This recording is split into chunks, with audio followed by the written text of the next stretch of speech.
I had a friend of mine ask me to ask you this question, so I'm going to throw it to you. From a running back standpoint, in the new system that's being brought in with Kubiak and sort of that Shanahan-Kubiak kind of combination, from a running back standpoint, how is it different from what you had before with Pete Carmichael and Sean Payton's offense? Honest answer? Yeah. not a lot. Not going to be a lot. Not a lot difference from the running, because both offenses, and that's really where I think sometimes we get kind of caught up. Most teams evolve where they run gap schemes or they run zone schemes. Most teams carry both schemes. Now, you may lean a little bit heavy towards gap, or you may lean a little bit heavy towards zone. And what I mean by that is inside zone, outside zone. Those are your principles. Most NFL teams, they run both principles. And so when you look at this offense, it is known to be more of a zone principle offense. Now, do they run gap? Of course. That's power. Those are different counters, different things of that nature. So when you look at it and you say, well, what's the big difference? Really nothing. They lean a little bit more on the bootleg side of it, but the old system did as well. I think the biggest thing you'll see there will be, hey, that looks like the run play. That looks exactly like the run play, but it's a pass. And it's not just one pass. It's multiple pass sets off of that run look. I think that's the biggest thing that you will see with this offense. But from a running back's perspective, outside zone, inside zone, toss sweep, toss lead, power, which, the fullback will lead up in there, the tight end will lead up in there, counter, you'll get some duo, which is the double team. So that's base. That's across the NFL. It's just how do you call it? What other pass formations or plays are you calling with that run play to kind of marry it? Deuce, so on the defensive side of football, we've talked about, big question mark with this team is, I think we sort of know, barring an injury, how that offensive line's going to look with Fuago on the left side, Trevor on the right, and looks as though Saldiveri is now kind of the pencil-in guy at the left guard position. And with McCoy and Caesar, that'll be your five. The big thing other than that is, and how they'll work together as a unit, because I think that people's missing that. Oh, we got five guys. Okay, what happens if somebody gets hurt? But five guys got to work as one. The big question mark, other than offensive line for me, is can you get a pass rush? Because I think last year when you played some of the better QBs in this league, man, they were back there with a long time to throw the football. You can have whoever you want at corner. They can't cover receivers forever. And you got to be able to get a pass rush. I like what I saw Brzee last year of getting a good inside push. He was as advertised. I think he was a really athletic big man who can get up the field, get a pass rush. Vulnerable a little bit to run because he is sort of built where he's a lot of body that a guy can get under him and sort of move him around. But the edge guys, that is the big question mark for me on defense. Can I address something about the offensive line and what we just talked about, what you just said as well, though? Yeah, go ahead. So I can hide one player. What I mean by that offensive line, I can hide one player by scheme. I can't hide multiple players. Does that make sense? Yes, very much. I can hide one player that maybe is not playing well or he needs a little help. Hey, I can give influence with the running back. I can give help with the tight end. I hate to put it this way, I can run away from him. We can literally play action or we can bootleg away from the guy that's struggling. It's hard to do that when multiple guys are struggling. That's from an offensive line standpoint. The other thing is your top five, you will probably have two vets that are the first two off as far as that 6 and 7. Can you mix in a young guy to be number 8? And then can you mix in another guy that's developing that he can be your 6th guy, that he can develop to maybe today he's not ready, but in 2 months he's ready to be number 6 for me. He's ready. He's developed enough where if something happens to top 5, he can step in and be number 6. But if you started today, this being a season, your top 2 veteran guys would probably, your top, 6 or 7 sub guys would probably be veteran. And my young guy, let's just call him 2 years and under, he would be the guy number 8 for this team right now. Now, to the original point that you made about pass rush, this team is going to be successful. They've got to get pressure off of the edge. We saw it, Coach Allen, he tried to get kind of creative later in the year with some of the rush schemes, and you talk about putting some more speed on the edge, however you do it. If this team doesn't get pressure, it's going to be a long year. That's the beauty of this league because it's a quarterback-driven league. It's one where you have to pressure the quarterback. If all of your pressure has to come from blitzing, it makes it really, really hard on the guys on the back end.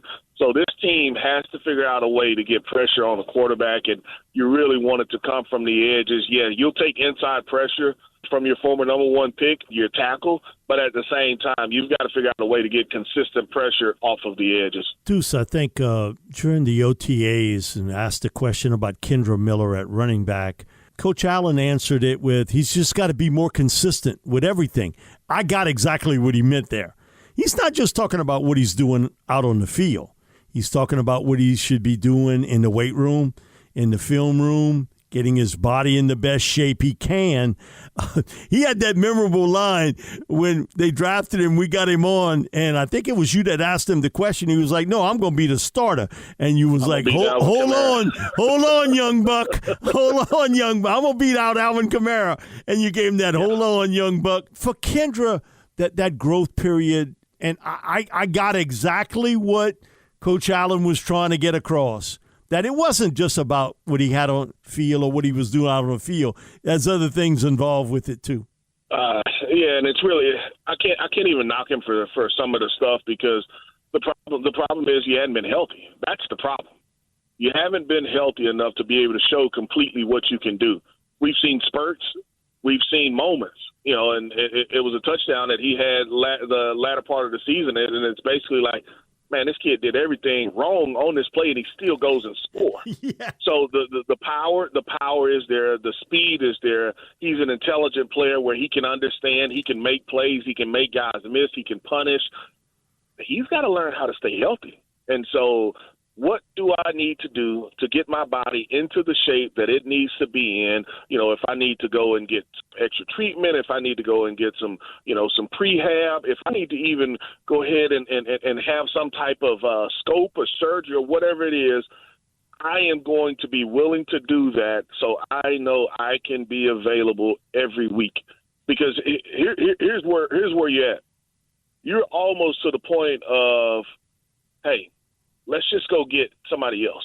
We've penciled him in at this point, but if you're not available for another year, but maybe only 3 or 4 games, you're going to be at that point where they are saying, hey, let's just go get somebody else. And that's an unfortunate part, but that's the nature of this business. Deuce, the intrigue player for me on defense is Willie Gay. And we had a couple of the Kansas City Chiefs coaches that came down for Louisiana line camp. I got to talk to them about Willie and both on the defensive side of the football, and they were like, wow, just a great athlete. He can run the field. And Brandon Daly told me the story of kind of how he evolved as the guy that became the spy player. And he said it was actually Andy Reid that said, man, listen, all these guys coming out of college today can all run. Do we have anybody in the back 7 that could play that spy position, and some of these guys can really run, that can go step for step with that really good athletic quarterback? And Brandon was, hey, I got one. It's Willie Gay. And that's what he did for the Chiefs. Now I would like to see the expansion of his role. I think using him, because today in his base, what it is, like 78, 79% of the time you're in just 2 linebacker sets, using him maybe as a designated pass rusher. I would like to see that. And how they use him defensively, because we know if it's 3 linebackers, he's on the field. But what happens when it's only 2? How he's utilized? Yeah, and that's a lot really what the Saints evolved to last year. I mean, when you talk about it, Cam slid inside or he came off the field, and, you had three linebackers, and it was basically DeMario and Pete. They were the linebackers, and I'm forgetting Wisconsin. Zach Bowen. Zach Bowen. Yeah, Zach was the rusher.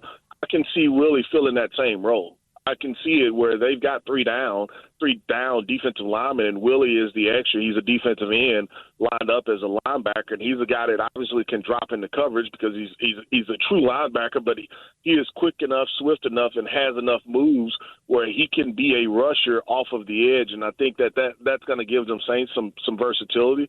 But for them to say, hey, look, we want to play 4-3, they can play 4-3 a little bit more.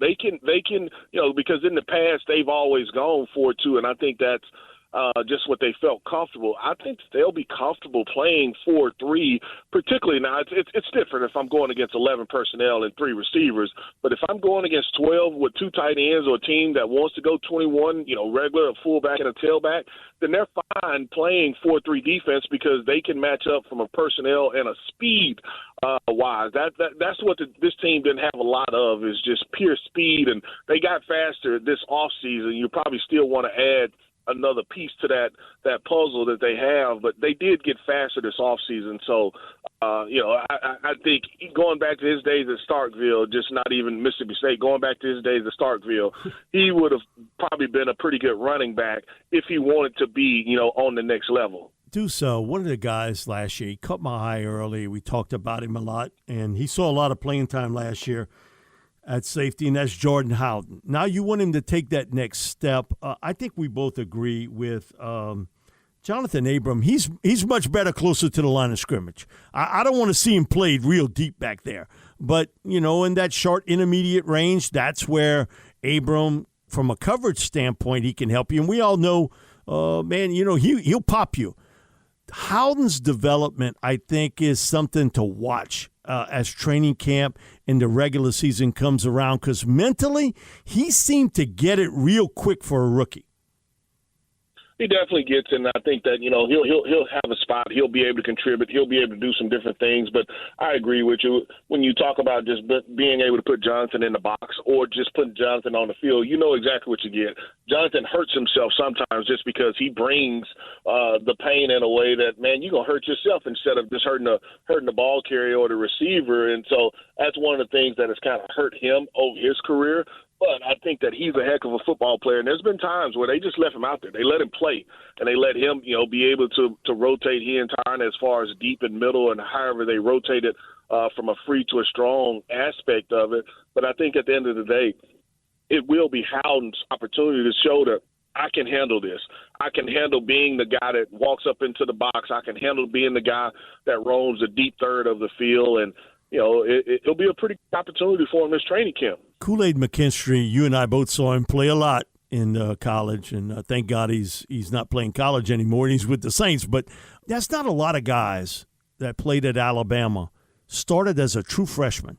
Now, again, it was midway into his freshman year, but he still started there, and you can hear it. He gets this game mentally at another level. How the Saints use him, and I'm sure that they'll work him in the slot and also outside to see maybe what's best for him and what's best defensively. But I don't think the big question mark is going to be mentally for him. I think maybe a little bit of the speed of the game, a little bit bigger first when you look across the board, bigger receivers. But that guy, he ain't going to be watching from the sidelines for real long. He's going to be playing. No, yeah, and I think the biggest thing was how comfortable he will be with his foot injury. He should be fine, going into it. As you saw, we haven't seen anything from an injury standpoint from him since the rookies kind of reported earlier this week. So it'll be intriguing to see how much they give him, how much he can handle. Like you said, he's been around systems already as far as Nick's system to understand and know from a defensive standpoint, and that was kind of Nick's baby. He wanted those defensive backs, and so I don't think he'll be overwhelmed by how much information he gets on a weekly basis. The thing, like you just said, it will be speed of the game, how quickly can he adjust, and how much do I really, really trust my foot injury, just coming off of that injury. On the offensive side of football, I think we know with Chris Olave, Rashid Shaheed, 1-2. And I think, a lot of emphasis certainly on Olave, but I think Rashid Shaheed might have a big year. Because I know one thing, if I play in the Saints, I'm going to rotate coverage toward Olave's side of the field. I know that other guy, man, he can run. And he's going to catch some defensive backs maybe a little bit flat-footed, and he'll run right past them. I think the big question mark is who becomes the 3 with this team? And will A.T. Perry make that jump? And Equanimous St. Brown? And certainly Cedric Wilson Jr. has had a lot of playing time in this league. Who becomes the 3 and 4 for this football team? Because that slot guy, or if they use him outside, however it's done, he's going to be a big part of this passing attack. Well, not only slot but tight end as well, and that's why you look at it and you say, man, can they find a guy at that tight end position to be able to just be dependable and be healthy? And we saw today with Juwan, you knew that going into it with his foot, with his injury that he's dealing with, and so if he can get healthy, man, he's got a great opportunity to be able to put up some numbers in this system. Just because, like I said, it's so zone heavy with the bootlegs and the looks that you'll get, and so. For me, Rashid should do well, but the question, if you're number 3 and 4 in this system, man, you got a chance to put up some numbers. Because it's like you said, Mike, the coverage will roll to Chris Olave. From that standpoint, most of those guys are going to get one-on-one. I mean, and if you're not going to – you going to cover me all game one-on-one? Oh, man, I'm going to wear you out. Don't worry about it. I got you. Don't worry about it. I got you. Chase Young, just from your perspective, because we haven't seen him out on the field, and it didn't come as a surprise that he got put on the list also, but how do you think the Saints will use him defensively? I do know one thing. Third down, I know where he's at. I mean, he's coming off the edge for me, but kind of how they'll kind of roll him into that, because we talked a little bit about Peyton Turner and Isaiah Foskey, and with Cam coming off the injury, and we know enough about Granderson. We know what he's going to give to the team. But Chase Young becomes the X factor here of what he can do to really help your pass rush. Well, he can if he's healthy, can you go and be that top 5 pick? That's what it really comes down to. I mean, because you have, if you're being honest, you have an opportunity to be able to be the 3 or the 4 pass rusher for this team. If you're being honest, I mean, because the Saints would love to play 1 defensive tackles, 3 defensive ends. They would love to be able to go to that NASCAR package just because, Brian Breezy, he could be my D tackle that's in the game, and the rest are defensive ends. And so if you can get that type of speed and I can actually get to the quarterback, they're going to do it often. They will do it often, but it's going to come down to who's healthy. What are you getting out of Peyton Turner? What am I getting out of Foskey? Has he taken the leap? Chase Young, are you healthy? Can you give me anything? And so I think that would take so much pressure off of the guys like Granderson. And you talk about Cam being able to say, hey, Cam, I don't need you to have double digits. You go out there and get you 6 or 7 sacks. And that's with what we have, that's a pretty good bounce back here. Now, Cam will tell you, no, I want 10 or more.